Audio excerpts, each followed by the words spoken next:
I'm Gabby. I'm 19 now, and I'm writing this from my college dorm room, about a year after everything happened. I'm safe. I'm okay. But I need to tell you this story because too many people don't understand how someone like David can destroy a family. 5 years ago, my dad died in a car crash. I was 13. One minute, I had a normal life with a normal family. The next minute, my dad was gone, and my mom completely fell apart. She couldn't get out of bed for months, couldn't work, couldn't function. She'd sit in their bedroom wearing his old flannel shirts and staring at nothing. I became the parent. At 13 years old, I was paying bills, buying groceries, making sure we had food, reminding her to take her medication. For 3 years, it was just me keeping us alive. Then when I was 16, my mom joined a grief support group at the community center. That's where she met David. He seemed perfect at first. He said all the right things about loss and healing. He made her laugh for the first time since the funeral. Within weeks, he was wearing my dad's cologne, the exact same Old Spice classic my dad always wore. He started dressing like my dad, talking like my dad, using my dad's phrases. My mom thought it was the most romantic thing anyone had ever done. She thought David was honoring my dad's memory. She thought he was a gift. At first, I thought David was okay. A little weird with all the copying, but my mom was finally happy again. I kept my mouth shut because I didn't want to ruin it for her. I didn't expect that he would turn into the crazy person he became.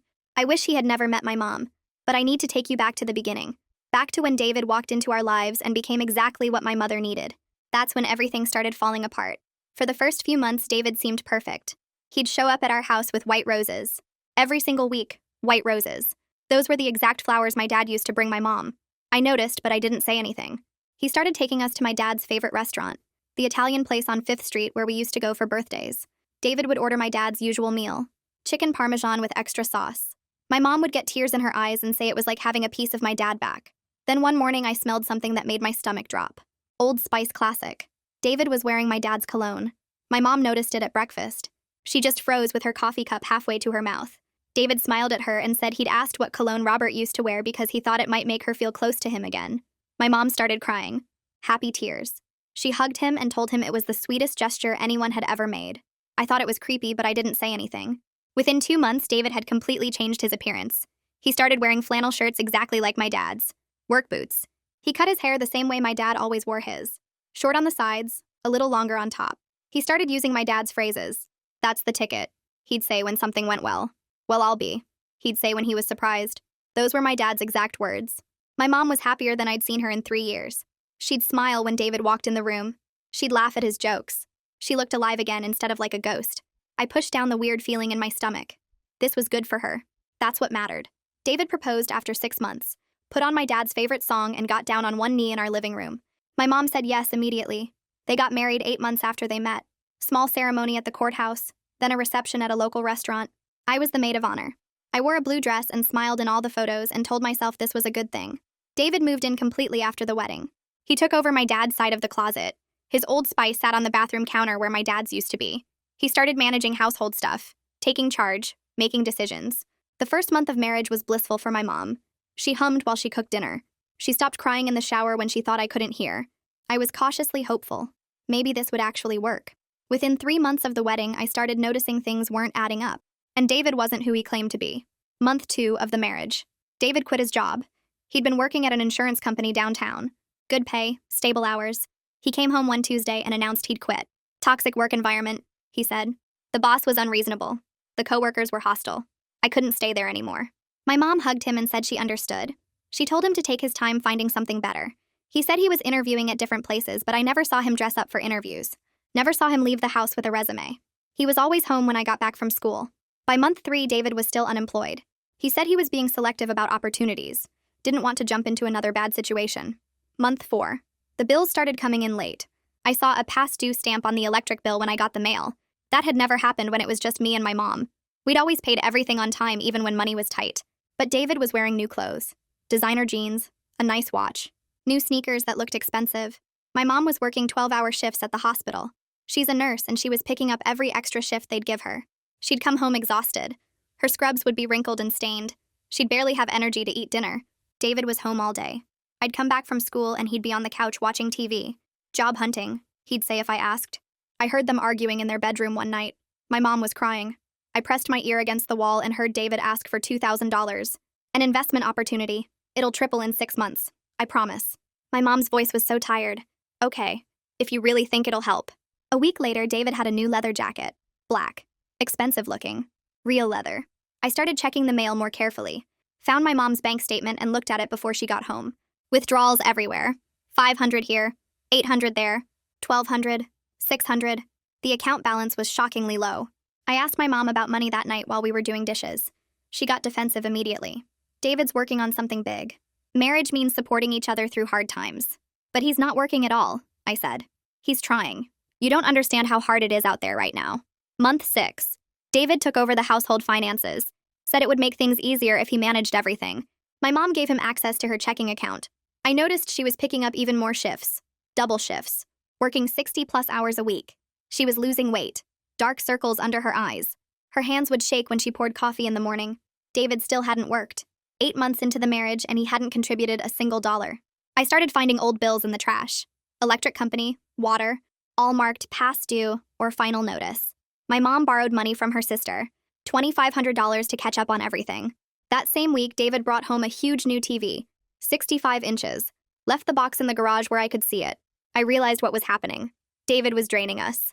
He was spending my mom's money on himself while she worked herself to death keeping us afloat. But the money problems were just the beginning. And I had no idea that somewhere out there, someone was watching David repeat the exact same pattern they'd already lived through. By the time I turned 17, David had been married to my mom for about 10 months. That's when the isolation started.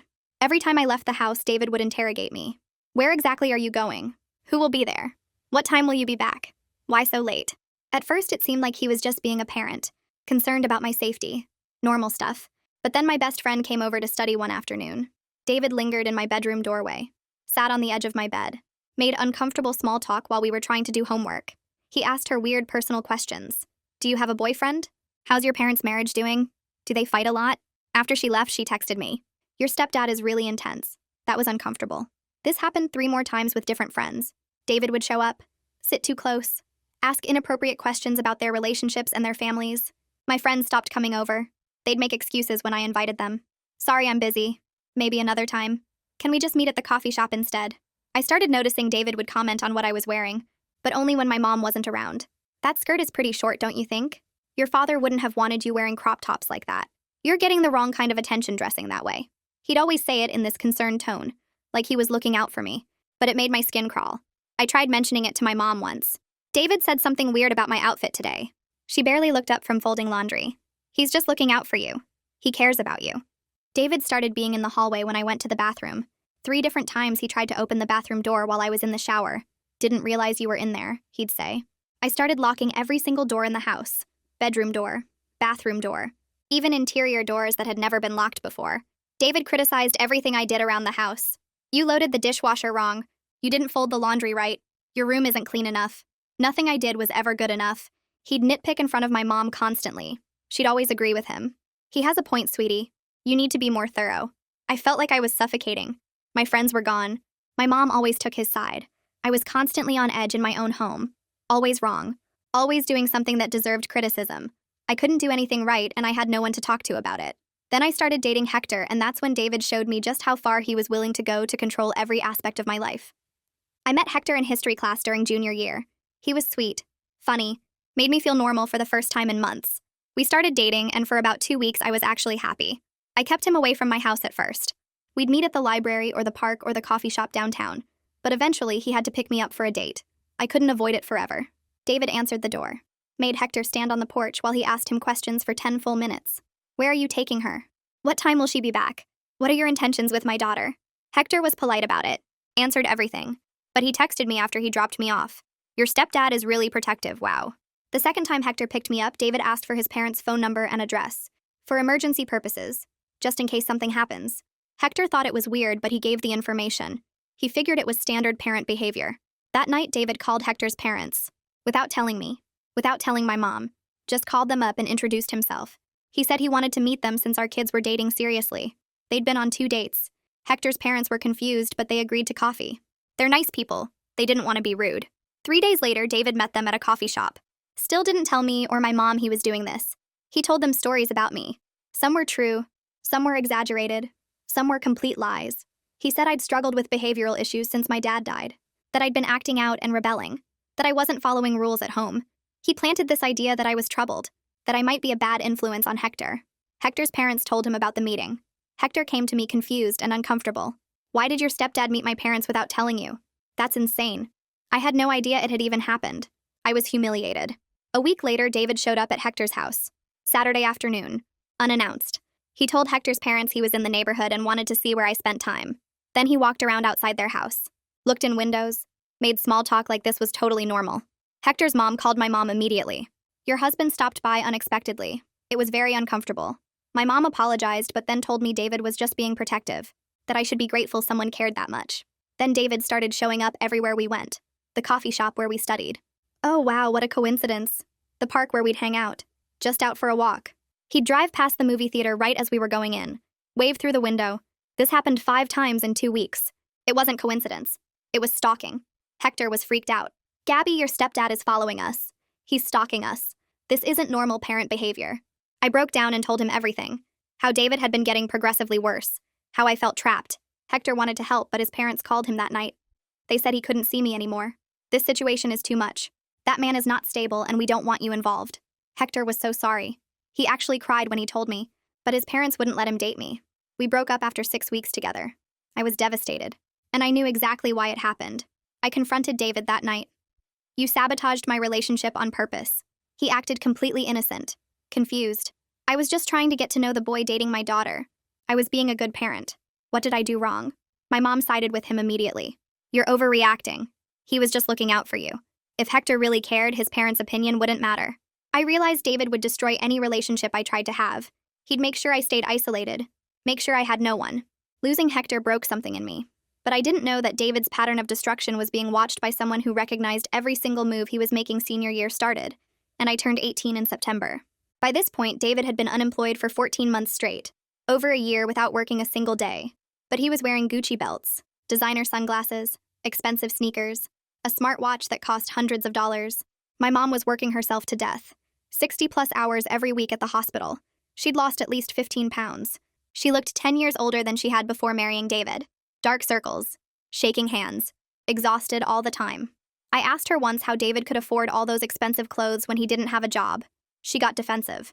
He's managing investments online. It's complicated. You wouldn't understand. I started digging through the trash when they weren't looking. Found credit card statements my mom had thrown away. $18,000 in debt. Spread across 3 different cards. All the charges were David's. Restaurants where he'd spent $300 on a meal. Clothing stores, electronics, bars. I brought the statements to my mom, confronted her in the kitchen while David was out. She broke down crying. I know, I'm trying to figure it out. Please don't make this harder. David walked in right then. Figure what out? Our private financial situation that you're discussing with a child. He turned the whole thing around. Made it about how my mom had betrayed his trust by showing me the statements. How am I supposed to feel like the man of this house when you go behind my back? My mom apologized to him. To David, the person who'd put us $18,000 in debt. I just stood there stunned watching her apologize to the person who was destroying us. Bills kept coming in months overdue. Electric company sent a final notice. Water company threatened to shut off service. My mom had to borrow $2,500 from her sister to catch up. That same week, David bought a 65-inch TV. Left the box in the garage where I could see it. I took a photo of it with my phone. Started documenting everything. Late at night when they were asleep, I researched financial abuse online. Found article after article describing exactly what David was doing. Predatory partners who systematically drain their victims. Who spend money freely while the victim works constantly. Who gaslight and manipulate when confronted. Every single description matched David perfectly. I tried talking to my mom when David was out. Rare moment when he actually left the house. Mom, I've been reading about financial abuse. This is exactly what David is doing to you. She shut down immediately. You don't understand adult relationships. David is going through a hard time finding the right job. Marriage means supporting each other through difficulties. He's not supporting you. You're supporting him while he buys designer clothes and big TVs with your money. I need you to stop disrespecting my husband. This is my marriage, not yours. Stay out of it. I realized she was too deep in denial to hear me. Too invested in believing David was a good person. I decided I needed undeniable proof. Something she couldn't ignore or explain away. I started keeping a detailed journal. Dates and times of every expense I witnessed. Every lie David told. Every time my mom made excuses for him. I took screenshots when I could. Photos of receipts. Copies of bills I found in the trash. I was building a case. Documenting everything. I spent weeks building my case against David. Certain that hard evidence would finally make my mom see the truth. I had no idea that the proof I really needed was in the hands of someone I'd never even heard of. I documented everything for 3 weeks in October. Every receipt. Every bill, every expense. I created a spreadsheet on my laptop, listed my mom's income on one side, household expenses in the middle, David's personal spending on the other side. The numbers were damning. In just the past 3 months, David had spent $8,000 on himself. He'd contributed exactly $0 to the household. My mom had taken on $12,000 in new debt during that same time period. We were 2 months behind on the mortgage, $3,400 owed. I printed everything out, organized it in a folder, felt confident for the first time in months. This was irrefutable proof, mathematical evidence. She'd have to believe me now. I waited for an evening when all 3 of us were home, sat them down at the kitchen table. We need to talk about our finances. I have information you both need to see. I laid out every piece of evidence like a presentation. Credit card statements, overdue bills, photos of David's luxury purchases, my spreadsheet printed in color. I went through it point by point. David's 14-month unemployment, his spending, the debt accumulation. Mom, he's financially abusing you. He hasn't worked in over a year. He's spending thousands of dollars while you work yourself to death. This is textbook financial abuse. My mom stared at the spreadsheet. Her face went pale. She looked at the numbers for a long time. For one brief moment, I actually thought I'd gotten through to her. David stayed completely silent through my entire presentation. Just let me finish. Didn't interrupt once. Then his eyes filled with tears. He actually started crying, real tears running down his face. Marg, I'm so sorry. I've been so ashamed. I didn't want Gabby to know how much I'm struggling. His voice broke. He explained that he'd been battling depression since losing his job, that he'd been interviewing but kept getting rejected and it was destroying his self-worth. He claimed the expensive items were gifts from his brother, or things he'd bought before he lost his job. All lies, but my mom didn't know that. I've been trying to keep up appearances because I'm embarrassed. I'm the man of the house and I'm failing you both. Then he brought up my dad. Robert was such a good provider. He would have wanted me to take care of his family. I'm trying so hard and I'm failing. Now Gabby thinks I'm some kind of monster. He was using my dead father to manipulate my mom. It worked. My mom started crying too. She moved around the table to comfort David instead of listening to me. David kept talking through his tears. Maybe Gabby's right. Maybe I should just leave. You two were doing fine before I came along. I'm just a burden. He started to stand up like he was actually going to walk out. My mom grabbed his arm. No, don't go. Don't say that. We'll figure this out together. Then she turned to me. This is not how we handle family problems. You ambushed him. You attacked him. I couldn't believe what I was hearing. Attacked him? Did you not see the numbers? David's voice got quiet, hurt. The numbers don't show my depression, Gabby. They don't show how hard I've been trying. They don't show my pain. My mom looked at me with this expression. Disappointed. Almost angry. I need you to apologize to David right now. Apologize for what? For showing you proof he's destroying us? For ambushing him like this? For humiliating him? For making him feel like he's not part of this family? I refused to apologize. Just sat there shaking my head. David played the magnanimous victim perfectly. It's okay, Marg. She's young. She doesn't understand how complicated adult life is. She doesn't understand what I'm going through. He talked down to me while maintaining his victim role the entire time. The argument escalated. I started yelling about the evidence. My mom kept defending David, making excuses. David stayed perfectly calm the whole time, which made me look hysterical and irrational by comparison. My mom finally got exhausted. If you can't be respectful in this house, maybe you need some space to think about your behavior. Are you seriously choosing him over me right now? I'm not choosing anyone. I'm asking you to respect my marriage and my husband. The threat hung in the air between us. Get in line or get out. I went to my room and slammed the door. Lay on my bed staring at the ceiling. I could hear David's voice through the wall, consoling my mom in the kitchen. She'll come around. She's just at that difficult age. Everything seems like a crisis when you're 18. That night lying in bed, I realized something that terrified me. I wasn't just fighting David anymore. I was fighting my mom's desperate need to believe his lies, and that was a battle I was going to lose. A week after the evidence confrontation, things in our house were toxic. It was late October by then. The air felt heavy and wrong every time I walked through the front door. My mom barely spoke to me. She'd look past me when I walked into a room, treated me like I was the problem, like I was the one who'd done something wrong. David was overly cheerful, made passive-aggressive comments constantly. Beautiful day, isn't it, Gabby? Some people just focus on negatives instead of appreciating what they have. You know what they say. Gratitude is the key to happiness. Too bad not everyone understands that. I felt like I was losing my mind, going crazy in my own home. One afternoon, I came home from school and my mom's phone was sitting on the kitchen counter. She was in the shower. The screen was unlocked. Her banking app was open. I looked. David had withdrawn $4,000 from her retirement account. Her retirement. Money she'd been saving since before I was born. Money that was supposed to keep her stable when she couldn't work anymore. I took a photo with my phone. My hands were shaking so hard the first 2 pictures came out blurry. That evening, I tried one more time. One final attempt to get through to her. I waited until we were in the kitchen together. David was upstairs. Mom, I need to show you something. I pulled up the photo on my phone, showed her the retirement account withdrawal. He took $4,000 from your retirement fund. What happens when you can't work anymore? When you're older and need that money, you'll have nothing. My mom looked so tired. Her voice came out flat. I asked you to drop this. Why can't you just let it go? Because I'm watching him destroy your entire future. In 5 years, you'll be broke and he'll be gone and you'll have nothing left. David's voice came from the doorway. What's all the yelling about? I could hear you from upstairs. I showed him my phone. You took $4,000 from her retirement fund. David stayed perfectly calm. That's between me and my wife. Our finances are not your concern. They are my concern. When mom has nothing left, who do you think will have to take care of her? Me. His voice got condescending. You're 18 now. Your future is your own responsibility. Time to grow up and stop blaming others for your problems. My mom tried to cut in. David, don't. He talked over her. No, Marg. This has gone on long enough. I've tried to be patient. I've tried to be understanding. But Gabby clearly has no respect for our marriage or for me. His voice got more serious, harder. I can't live in a house where I'm constantly attacked and disrespected. I've tried everything to bond with her, to be a father figure, and she throws it back in my face every single time. Then he said it. The ultimatum. It's me or her. I'm not doing this anymore. You have to choose. The silence in that kitchen was so heavy I could barely breathe. I stared at my mom, heart pounding, waiting. She wouldn't look at me, just stared down at the counter. Finally, she spoke. Her voice was so quiet I almost didn't hear it. Gabby, I think you should stay with Mrs. Amy for a while. My world collapsed in that moment. Mom, no. Please don't do this. Her voice shook, but she kept going. Just until graduation. Just until things calm down and you can learn to be respectful. I'm 5 months from graduating. You're kicking me out 5 months before I finish high school? David's voice was falsely sympathetic. This is for everyone's good. Some distance will help you mature and see things clearly. You don't get to make decisions about my life. My mom was crying now, but her voice stayed firm. Gabby, please don't make this harder than it already is. I need you to go. I tried one more time. Desperate. Mom, look at me. Say it. Say you're choosing him over me. She wouldn't look up.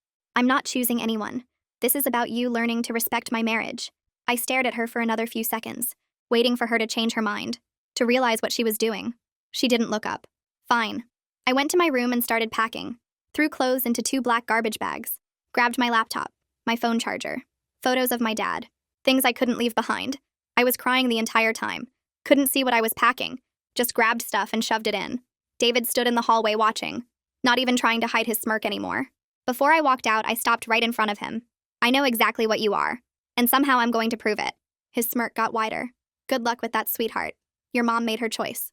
I walked past him, down the stairs, through the living room where my mom sat on the couch with her face in her hands. I didn't say goodbye.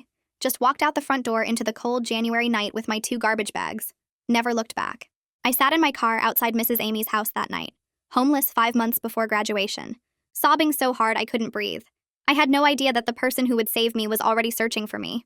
Mrs. and Amy took me in without asking questions, set me up on her couch with blankets and a pillow. You can stay as long as you need, she said. No time limit. You're safe here. I stayed on that couch from January through mid-April. 3.5 months. I got 2 part-time jobs, coffee shop in the mornings before school, retail store in the evenings and on weekends. I worked 25 to 30 hours every week on top of going to school full-time. I still went to every single class. Couldn't afford to miss anything. My grades dropped from A's to B's and C's, but I was passing. That was all that mattered. Most days I'd work 4 to 6 hours after school, then come back to Mrs. Amy's and do homework until midnight. I was exhausted constantly, running on fumes, barely keeping it together. I lost 10 pounds in the first month, wasn't eating enough, too stressed, too busy. Food felt like a waste of time and money. Mr. Hendry noticed I was falling asleep in history class. He pulled me aside after class one day. Gabby, my classroom is a safe space for you. You can do homework here after school, eat lunch here, even nap if you need to. No questions asked. He started bringing me granola bars and fruit, would leave them on my desk with a note that just said, eat something. That kindness made me cry.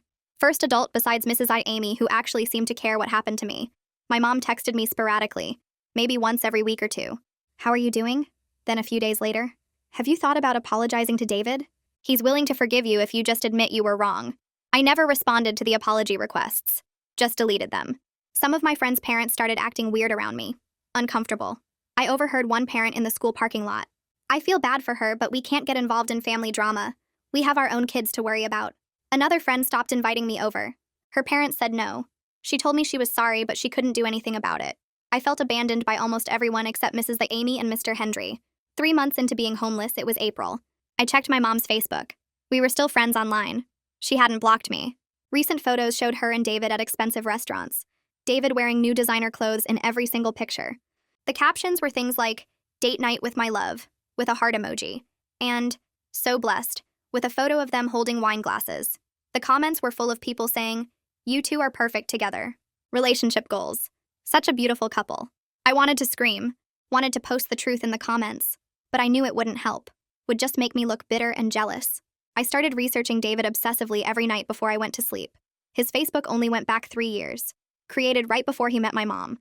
His LinkedIn showed jobs at companies that had closed down, or companies that didn't seem to exist at all when I searched for them.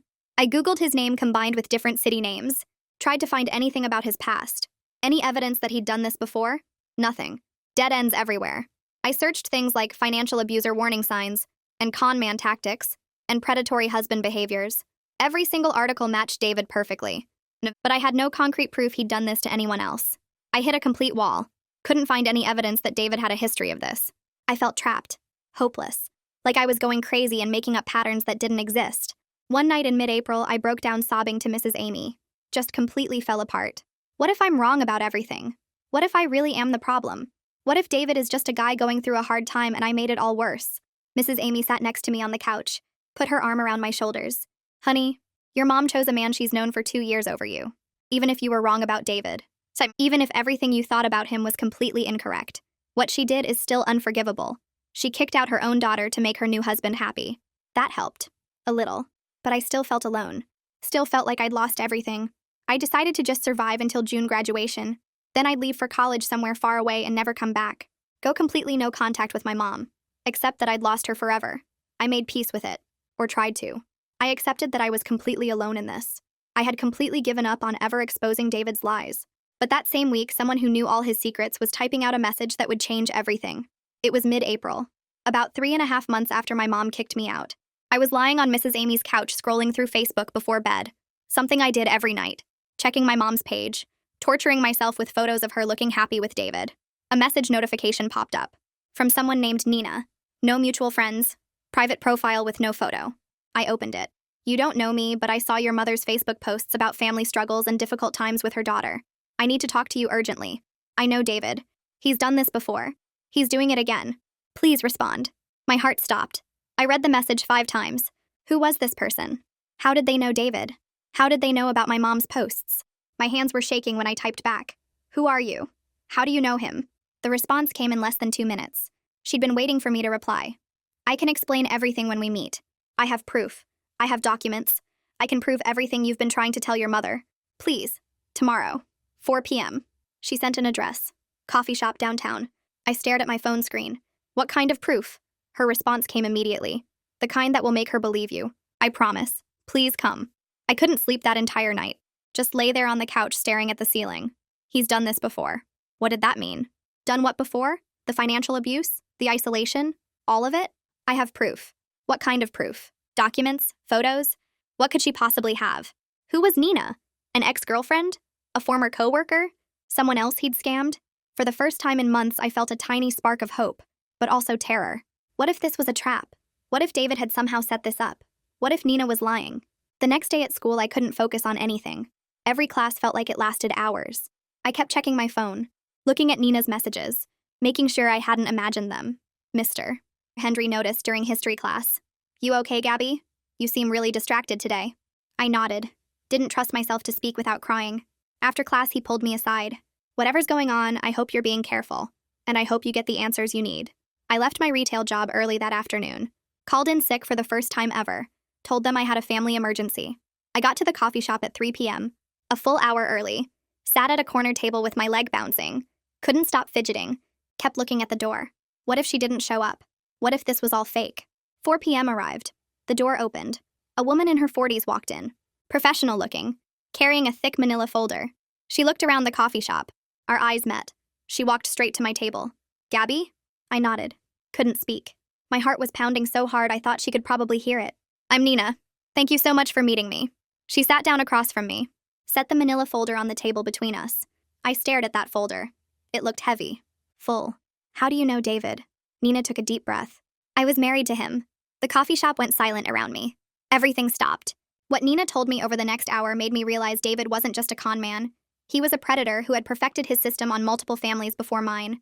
Nina opened the folder, pulled out official-looking documents. This is the restraining order I filed against David 3 years ago. This is our divorce decree. These are bank statements showing systematic theft. I stared at David's name printed on court documents. His full legal name. It was really him. Nina started talking. Her story poured out. I was divorced when I met David 4 years ago, at a support group for people going through major life transitions. I was vulnerable, lonely, working as an accountant trying to support myself. David love-bombed me from the start. Flowers every week, constant attention. He was so understanding about my pain. Within a few weeks, he started wearing my ex-husband's cologne. I thought it was a strange coincidence at first. Then he started dressing like my ex. Same style of clothes, same haircut. He'd use phrases my ex used to say. Mannerisms. The way he'd laugh at certain things. Nina's voice got quiet. He becomes whoever the woman needs him to be. It's his tactic. He studies them, copies their lost spouse, becomes a replacement. He's done it before. Multiple times. We got married after 9 months. Similar timeline to you and your mom. I have a daughter, Mia. She was 16 when David came into our lives. My stomach dropped. The exact same age I'd been. David never kept a steady job after we got married. Always between opportunities. Always had an excuse. He started spending my money. Designer clothes, electronics, expensive dinners.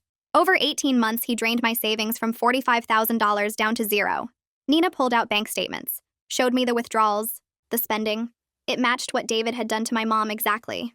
When Mia was 17, she tried to tell me what was happening. That David was making her uncomfortable, isolating her from friends, making inappropriate comments. I didn't believe her. Nina's voice cracked. David convinced me that Mia was jealous of our relationship, that she was troubled, that she was manipulative, that she wanted me to be alone and miserable. I chose him over my own daughter. Mia moved out the day she turned 18, cut off all contact with me, wouldn't answer my calls, wouldn't respond to texts. I didn't find out the truth for 6 more months. I found David's second phone, hidden in the garage in a box of old tools, text messages to another woman, plans already in motion. Nina pulled out printed screenshots. This one's almost dried up, already planning my next move. Another text. I give it 6 more months before she's completely broke. Then I'm gone. Bank statements showing systematic transfers to his personal account. Money I didn't know about. Money he'd been hiding. I confronted him with all the evidence. He admitted everything. Laughed about it. Said I was too easy. Called me pathetic. I divorced him immediately. Filed a restraining order. He disappeared after that. Moved to a different state. I spent the next 2 years trying to rebuild my relationship with Mia. Apologizing. Going to therapy. Trying to make her understand that I'd been manipulated too. Nina's eyes were red. Mia is 22 now. We're in a better place, but she'll never fully trust me again. I chose a con man over my own daughter, and she'll never forget that I did that to her. I tracked David on social media over the years, watched for his patterns, tried to make sure he wasn't doing it to anyone else. 6 months ago, I saw he'd remarried, a widow with a teenage daughter. Then I saw your mom's Facebook posts. Family struggles, difficult daughter. The same exact words David had made me use about Mia. I recognized the pattern immediately. I spent months debating whether to reach out, scared of getting involved, scared of making things worse. But I couldn't stay silent. I couldn't let him do this again. Nina pulled out more documents. Photos of David wearing designer brands from years ago, printed text messages, detailed bank records. I found his first ex-wife too, before me, woman named Karen. She also had a teenage daughter when David married her. He did the exact same thing to them. Same cologne trick, same copying behavior, same financial abuse, same isolation tactics. This is his pattern. He targets vulnerable women with daughters and money, studies them, becomes what they need, then slowly destroys them. He's done this at least 3 times that we know of, probably more. I sat there with tears running down my face, looking at all the evidence spread across the table. I wasn't crazy. I wasn't wrong. David really was exactly what I thought he was. But Nina wasn't done. She had brought someone else who had lived through exactly what I was living through. Someone who could prove to my mom that every single thing I'd said was true. Nina pulled out her phone while I was still trying to process everything. Can you come to the coffee shop? I found her. David's stepdaughter. 20 minutes later, a young woman walked in. Early 20s. Professional looking, but I could see the guardedness in her eyes. The same guardedness I probably had. She walked straight to our table. You're Gabby? I nodded. I'm Mia. She sat down across from me. Studied my face for a long moment. You're living my life from 4 years ago. I can see it in your eyes. Then she started talking. No prompting needed. like she'd been waiting years to tell this to someone who would understand. He isolated me from all my friends, made them uncomfortable when they came over, asked inappropriate questions. They stopped visiting. He sabotaged my relationship with my boyfriend, met his parents without telling me, told them I was troubled. They made us break up. He made comments about my clothes when my mom wasn't around, always when she couldn't hear, always with this concerned tone like he was protecting me. She looked directly at me. He told my boyfriend's parents I was troubled, met them in secret. Exact same thing? I nodded, unable to speak. He drove away all my friends, made me think I was going crazy, made me doubt everything I knew was true. When I tried to tell my mom what was happening, she didn't believe me. She chose him. Mia looked at Nina with pain still visible after all these years. No offense, Mom, but that almost destroyed me permanently. Nina's voice was quiet. I know. I deserve that and worse. Mia turned back to me. You're going to survive this. I promise you. It feels impossible right now, but you'll come out stronger on the other side. We need to go to your mom, all three of us. Show her everything. Make it impossible for her to deny. I felt hope for the first time in months. Real hope. Not just wishful thinking. But Mia warned me. Be prepared, though.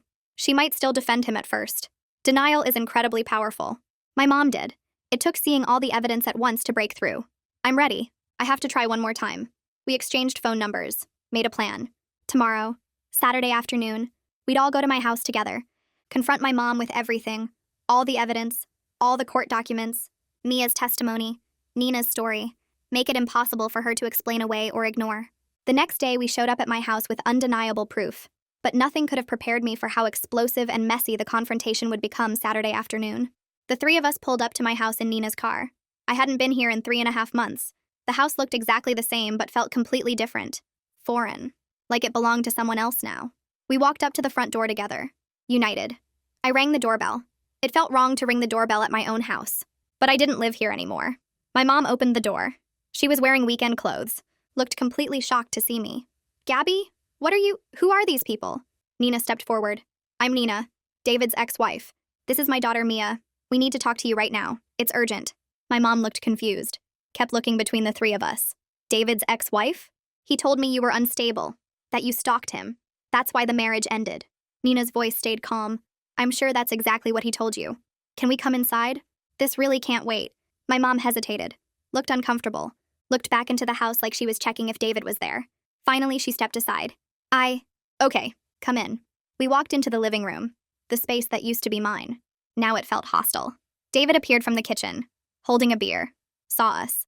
His face went completely white. The beer almost slipped from his hand. He caught it at the last second. He froze in the kitchen doorway. Couldn't move. Couldn't speak. For several long seconds, nobody said anything. Just stood there staring at each other. David stared at Nina and Mia like he was seeing ghosts, like people who'd risen from the dead.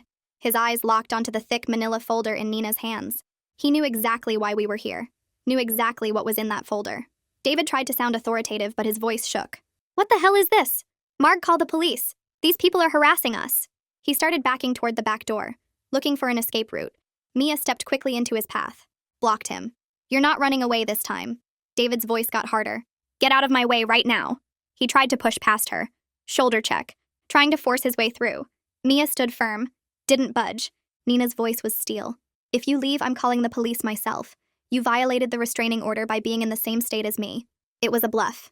The restraining order had expired, but David didn't know that. He stopped trying to leave, realized he was cornered, trapped. My mom's voice was rising, getting panicked. Will someone please tell me what's going on? I spoke for the first time since entering. My voice came out steadier than I expected. Mom, just sit down. Please, just listen for 5 minutes. That's all we're asking. My mom sat on the couch, looking frantically between all of us, terrified. Nina walked to the coffee table, lifted the manila folder. Then she dumped the entire contents across the table. Papers cascaded everywhere. Court documents, bank statements, photographs, printed text messages, police reports. These are court records from our divorce. This is the restraining order I filed 3 years ago. These are bank statements showing David stole $45,000 from me over 18 months. David's voice was desperate now, frantic. This is insane. Marg, this woman is crazy. She's been stalking me for years. She's obsessed with me. Don't listen to her. Mia pulled out her phone. I'm not crazy. You stole $30,000 from my college fund. You destroyed my relationship with my mother. David kept talking over her. That's a complete lie. Marg, don't listen to them. They're trying to destroy us. They're jealous of what we have. Nina picked up the restraining order, walked it directly to my mom, put it in her hands. Read it. It's dated 3 years ago. Official court document with a judge's signature. My mom took it with shaking hands. Could barely hold it steady enough to read. She started reading. Her face changed as she saw David's name, the charges listed, the dates matching up with his timeline. David was watching my mom desperately. Panic in his eyes. Those are forged. They doctored everything. Baby, you know me. You love me. We're married. You know I would never do this. I finally spoke up, my voice firm. Mom, look at the dates. Look at the pattern. Look at what he did to Mia. He did to them exactly what he's doing to us. The cologne, the copying, the isolation, the stealing, everything. My mom was still reading the documents, hands trembling violently, looking between different pages. Her world was crumbling, and I could see it happening on her face. What happened next made me realize that David's mask was finally about to shatter completely. And when it did, the monster underneath was even worse than I'd imagined. Mia looked at me, pulled up something on her phone. I recorded this years ago, before I moved out. I need your mom to hear it. She pressed play. David's voice came through the phone speaker, clear and unmistakable. She has no idea how much I've taken. By the time she figures it out, I'll be long gone with enough to live on for years. These women are so easy. Give them some attention and they'll hand over everything. My mom looked up sharply from the documents. When was that recorded? Nina's voice was steady. 4 years ago. He was on the phone with someone, bragging about conning me. I recorded it through the wall. David lunged across the room. Give me that phone right now. He shoved Mia hard with both hands. She stumbled backward into the wall. I jumped between them immediately. Don't you dare touch her. David raised his hand, fist clenched, arm pulled back like he was going to hit me. My mom screamed louder than I'd ever heard her. Stop! Everybody stop right now! She stood up from the couch, shaking so violently I thought she might fall over, with rage or fear or both. Her voice came out deadly quiet and controlled. David, did you steal from Nina? Baby, it's not what you think. It's way more complicated than... My mom's voice got louder, commanding. Yes or no? Did you steal from her? David tried to deflect. Our finances were complicated. She never understood the investments. She didn't trust me like you do. My mom cut him off. Did you steal from my family by driving my daughter out so you could keep spending my money without anyone questioning you? Heavy silence. Everyone holding their breath. David's face started changing, the mask cracking, visibly breaking apart. His voice came out quiet at first. You were so easy, Marg. My mom's face went blank. What did you just say? David got louder, all pretense dropping away. I said you were easy. Pathetically, embarrassingly easy. The room went completely silent. You could hear a pin drop. David kept going, venom pouring out now that the mask was off. Desperate widow. So lonely. So grateful someone paid attention to her sad existence. You would have believed anything I said. I could have told you the sky was green and you'd have agreed. He pointed at me. And you. Playing the victim constantly. Crying about your dead daddy. You made it even easier to isolate you. One sob story and your mom would take my side every single time. My mom was frozen. In complete shock. Couldn't process what she was hearing. David was on a roll now. All charm completely gone. I've made $50,000 off you in 2 years. Easiest money of my entire life. He actually laughed. Genuine, cruel laughter. You know what's funny? You did half the work for me. You kicked your own daughter out when she tried to warn you. Saved me the trouble of getting rid of her myself. He pulled out his phone. Waved it around. Want to know the best part? I've already got the next one lined up. Met her online last month. Another widow. Her daughter just turned 15. Perfect age. Young, naive, trusting, easy to manipulate and control. He smirked at all of us, proud of himself. Mia was recording the entire confession on her phone. David was too caught up in his rant to notice. I kept him talking, kept him going. You're disgusting. You deliberately target grieving women and their daughters. You're a predator. David's smile was nasty. I target stupid women who make it easy. If you're dumb enough to fall for it, that's on you. Natural selection. The weak get picked off. He suddenly noticed Mia's phone, pointed directly at him, recording. His face changed from smug to panicked in an instant. Give me that phone. Give it to me right now. He lunged forward, tried to grab it from her hands. Nina shoved him back hard with both hands. Don't you ever touch my daughter again. David stumbled, caught himself on the armchair, almost fell. He looked around wildly at all 4 of us staring at him with disgust, realized he'd lost, that everything was over, that he'd confessed to everything on camera. He grabbed his keys from the coffee table. You know what? Keep everything. It's not worth this hassle anymore. Plenty of easier marks out there than you pathetic losers. He headed for the front door. Fast. Turned back at the doorway. One final cruelty. Marg, you'll never find anyone who treated you as well as I did. You'll die alone just like Robert did. Probably sooner. My mom found her voice. It came out stronger than I expected. Get out of my house right now. David smirked. It's my house too, remember? I'm on the deed. Nina's voice was calm. No, you're not. I checked county records yesterday specifically. She never added you. David's face fell. Genuine shock and disbelief. He'd really thought he was on the deed. That was his backup plan. His safety net. My mom stood taller. I was going to add you after our second anniversary next month, but that's clearly not happening now. David stared at her. At all of us. Realizing his entire plan had failed completely. Everything he'd worked for over 2 years. Gone in minutes. You're all going to regret this. Especially you, Marg. You have no idea what you just did. He stormed out. Slammed the door so hard a framed picture fell off the wall and shattered. Glass scattered across the floor. We heard his car engine start. Tires screeching out of the driveway. Then complete heavy silence. Nobody moved. Nobody spoke. Papers everywhere. Evidence scattered across the coffee table and floor. Proof of David's crimes covering every surface. My mom slowly sat back down on the couch. Stared at the restraining order still in her hands. After David left, the silence hung in the air for a full minute. Maybe longer. Nobody knew what to say. Papers were scattered everywhere. Bank statements, court documents, text message printouts. Evidence of David's crimes covering the coffee table and floor. My mom sat back down on the couch slowly, like her legs wouldn't hold her anymore. She stared at the restraining order in her hands. Finally, she spoke. Her voice was broken. I chose him over you. I sat down next to her on the couch. Didn't touch her yet. Didn't know if I could. Yeah, you did. My mom broke down completely. Started sobbing so hard her whole body shook. You showed me video evidence and I didn't believe you. I kicked you out with garbage bags. My own daughter.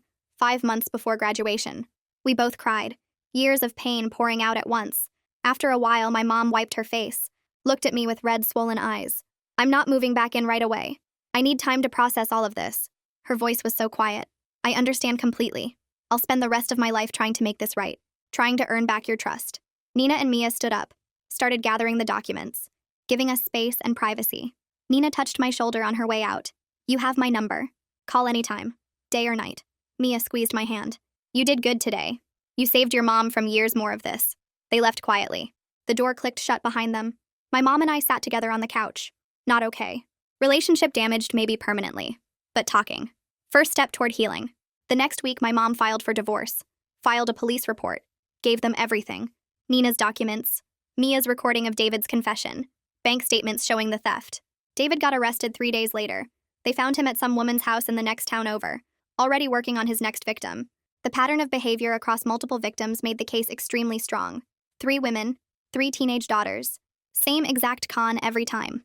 David tried to represent himself in court. Thought he could charm the judge. Turn everything around. Make himself the victim again. It didn't work. The prosecutor played Mia's recording in the courtroom. David's voice admitting to everything. Calling us easy money. Bragging about targeting a 15-year-old next. The judge looked disgusted. David got sentenced to 3 years in prison for financial fraud and exploitation. Plus identity theft because he'd opened credit cards in my mom's name without permission. Ordered to pay restitution. $50,000 to my mom, $30,000 to Nina. Plus court fees. Permanent restraining orders issued for all 4 of us. Me, my mom, Nina, and Mia. The divorce got finalized in 2 months. Criminal conviction made it fast. My mom got the house. David's name had never been added to the deed like he thought. That had been his big plan. His backup. It had never existed.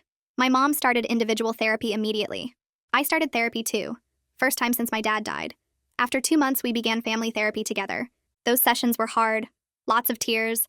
Lots of painful truths getting said out loud. The therapist didn't let my mom make excuses. Held her accountable. You abandoned your daughter when she needed you most. When she came to you with evidence of abuse. You chose a con man over your own child. My mom had to sit with that. Own it completely. No deflecting. No justifying. I moved back in 3 months after David's arrest. It was awkward at first. We were like strangers. We'd eat dinner together most nights. Slowly rebuilding. Baby steps. My mom picked up extra shifts to pay off the debt David had left. I helped with bills from my part-time jobs. We worked together to fix what David had broken. I graduated high school in June. My mom sat in the front row crying through the entire ceremony. Mr. Henry gave me a special acknowledgement during the ceremony. For perseverance through extraordinary circumstances. Mrs. Amy was there too. Cheering louder than anyone. I got into college with what was left of my savings plus scholarships and financial aid. David's restitution payments started coming in. $200 a month from prison. It would take years to pay back everything. I chose a college 4 hours away. I needed healthy distance to heal properly. Space to figure out who I was without all this trauma. My mom understood. You need to do what's best for you. Always. I support whatever you decide. We FaceTime twice a week now. She visits once a month, brings groceries, and helps me organize my dorm room. Our relationship is fundamentally different than it was before. We both know that. It'll never be what it was when I was a kid and Dad was alive, but we're trying. Genuinely trying. I stay in regular contact with Mia. She's like having a protective older sister, someone who actually understands what I went through because she lived it too. Nina and my mom sometimes get coffee together, bond over their shared experience. Both mothers who chose the wrong man and lost years with their daughters because of it. 6 months after David's sentencing, I'm sitting in my dorm room writing this. December. Finals are done. Winter break starts tomorrow. I'm still in therapy, still working through trust issues, still processing complicated feelings about my mom, but I'm thriving. Good grades, made new friends, building an independent life on my own terms. David is in prison, lost everything, facing consequences for his crimes every single day. My mom and I are healing. Slowly. It's not perfect. Maybe it never will be. But we're making progress. I learned the most important lesson of my life through all of this. My stepdad tried to destroy me. He stole my home, my sense of safety, my relationship with my mother. He almost succeeded. But he didn't steal my future. He's in prison. I'm in college. Mom and I are rebuilding our relationship. And I helped save that 15-year-old girl from becoming his next victim. The cops contacted her mom with everything we'd found, warned her before David could get his hooks in. I learned that choosing yourself isn't selfish. It's survival.